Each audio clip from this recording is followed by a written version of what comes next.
அட நாசமா போனவன, எப்படா உங்ககிட்ட இடியாப்பம் வாங்குறது? வாமா மின்னல் மாதிரி ஓடி போயிடுற. நீ மட்டும் என் கையில கட்டச்ச, உன் காலை உடைச்சு அப்படியே சூப்பு வச்சு நாய்க்கு ஊத்தி விடுவோம் தெரிஞ்சுக்கோ. அடி என்னடி ஆச்சு? எதுக்குடி காலங்காத்தால இப்படி பாத்தத்தோட வந்து மூச்ச வாங்கிட்டு இப்படி வந்து நிக்கிற?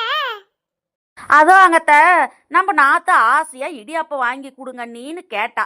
சரி இடியாப்பக்காரன் சத்தம் கேக்குதே அப்படின்னு ஒரு பாத்திரத்தை எடுத்துட்டு போறதுக்குள்ள வீட்டை கிராஸ் பண்ணி போயிட்டான். சரி ரிட்டர்ன்ல வருவான் வாங்கிக்கலான்னு பார்த்தா அப்பையும் வாமா மின்னல் அப்படிங்கிற மாதிரி ஓடிட்டான். அவன் மட்டும் என் கையில கட்டச்சான். அவன் அப்படியே துண்டு துண்டா வெட்டி குருமா வச்சு இந்த இடியாப்பத்துக்கே சைடிஷா வச்சு சாப்பிட்டுருவோம் பார்த்துக்குங்க. ஏ மக்கா, உங்க அன்னிக்காரிகிட்ட நாம கொஞ்சம் எச்சரிக்கையா தாண்டி இருக்கணும். இடியாப்பக்காரனையே துண்டு துண்டா வெட்டி இடியாப்பத்துக்கே சைடிஷா வச்சு சாப்பிட்டுருவோம்னு சொல்றான். நாம பண்ற ஆளும்புக்கெல்லாம் இவன் நம்மள என்னதான் பண்ணுவானே தெரியல. நம்மளையும் வெட்டிக்கிட்டு சூப் வச்சு குடிச்சாலும் குடிச்சுடுவா. தயவு செஞ்சு இனிமேல் உங்க அண்ணிக்கிட்ட இடியாப்பத்தெல்லாம் கேட்காத மக்கா. ஐயோ அம்மா, இனிமேல் நான் அண்ணிக்கிட்ட இடியாப்பமே கேட்க மாட்டேமா. அண்ணிய பார்த்தாலே எனக்கு வர வர ரொம்ப பயமா இருக்குதுமா.